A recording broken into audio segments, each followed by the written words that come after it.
2019 reading year is off to a very strong start with Where Stars Won't Shine. This is the latest horrific offering from author Patrick Lacey. I became more familiar with Lacey's work last year when he sent me copies of his books Practitioners, which he co-wrote with Matt Hayward. Very, very fun book about dreams, as well as Bonesaw, which wound up making my top 10 of 2018 list. And ever since I read these books, I have been very eager to check out more of his work.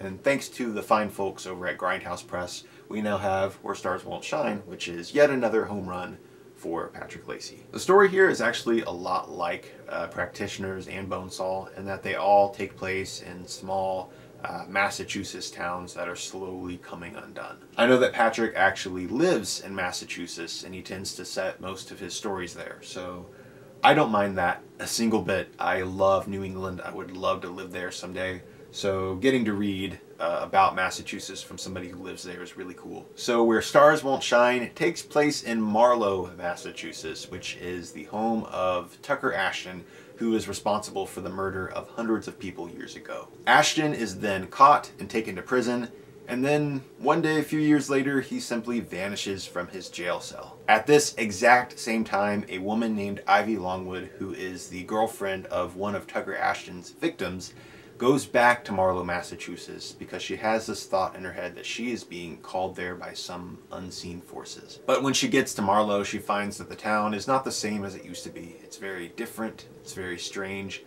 and Tucker Ashton might actually be waiting. Coming in at just under 100 pages, it's a very thin book, as you can see. Where Stars Won't Shine is just a very lean, mean, fast-paced novel that cuts out all of the unneeded fat and just moves right along. And while I would have maybe liked just a little bit more explanation as to why certain events were occurring, I still could not put this book down. Patrick has a cast of very realistic characters who are all dealing with their own personal demons, and he throws those characters into a photo-negative world where everything is familiar, but nothing is the same. The book is extremely eerie. It sets a pitch-perfect atmosphere. The cover of the book perfectly captures what the feeling of the book is. It's just very bleak and cold. And I am a hardened horror fan. I don't get scared very easily, and I'm not going to say that I got super freaked out while reading the book, but there are definitely a lot of very unnerving scenes that I think for most people it's going to freak them out. So overall, I thoroughly enjoyed my time reading this book. It's very entertaining, it's very fast, and it's definitely worth the read. So that is my review of Where Stars Won't Shine by Patrick Lacey. I can't wait to read more of this guy's books. He is doing some phenomenal work in the horror community.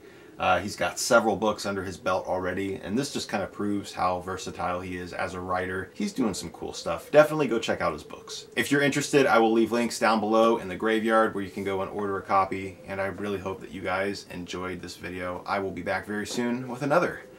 Later, creeps.